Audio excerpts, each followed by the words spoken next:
that education needs to be returned to the states, that where education is best taught and is best understood where it's closest to the child.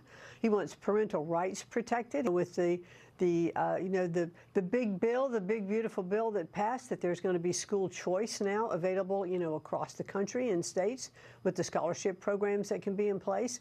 That was Education Secretary Linda McMahon. She was on with us yesterday talking about Trump's big, beautiful bill. And amongst the policies, it expands school choice and offers tax breaks to help with education costs. Critics say the bill will hurt public schools. Let's talk about this with founder and CEO of the Center for Education Reform, Jeanne Allen. She is here. Can you explain, because I don't think a lot of people know about what is in the big, beautiful bill about school choice and scholarships. Sure, Dana, thank you. There is a $1,700 tax credit that is now available to individuals to contribute if they contribute to a scholarship granting organization.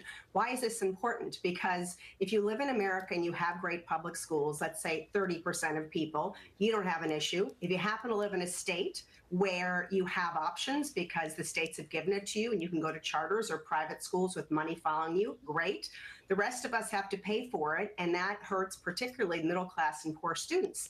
Now, the federal government has recognized the importance of education options for kids, and they're putting their skin in the game. And they're saying, if you and I contribute, Dana, to a scholarship organization, at the end of the year, we will get a dollar-for-dollar tax credit towards our taxes. And what that does is that actually creates a stockpile in school organizations giving scholarships to kids who need those choices to be able to grant them. It's a wash for the federal government financially. It's a wash for taxpayers, and literally hundreds of millions of dollars can be raised to support kids who are not in a great public school, which, as you know, is a majority. All right, Jeanne, let me show everybody here a map of the states that have school choice programs.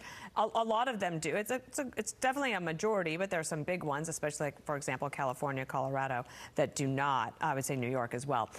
But this is from Time Magazine. Here's some criticism about this, saying that the big, beautiful bill will devastate public schools. America's kids will pay the price.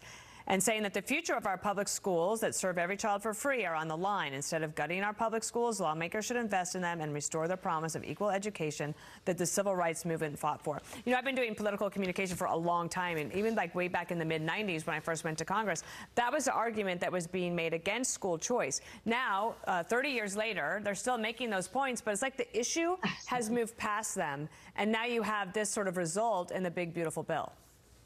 I was just going to say that 30 years ago, we wrote a report called 9 Lies About School Choice, and they're still there.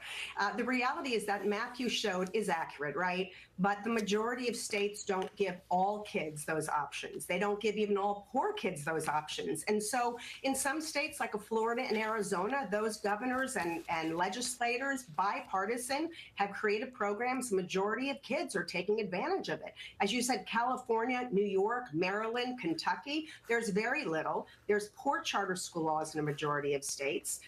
Scholarship programs are great, but they're small. We have to open up the floodgates for students to get educated.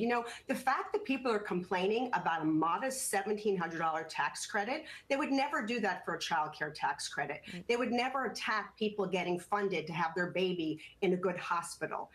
This is critical to our U.S., and we know that we have really bad education for most kids. Yeah. It's about time Congress. Yeah, we talk about that a lot on this show. It's an obsession of mine, especially K through 12. Jeanne Allen, thank you. Thank you.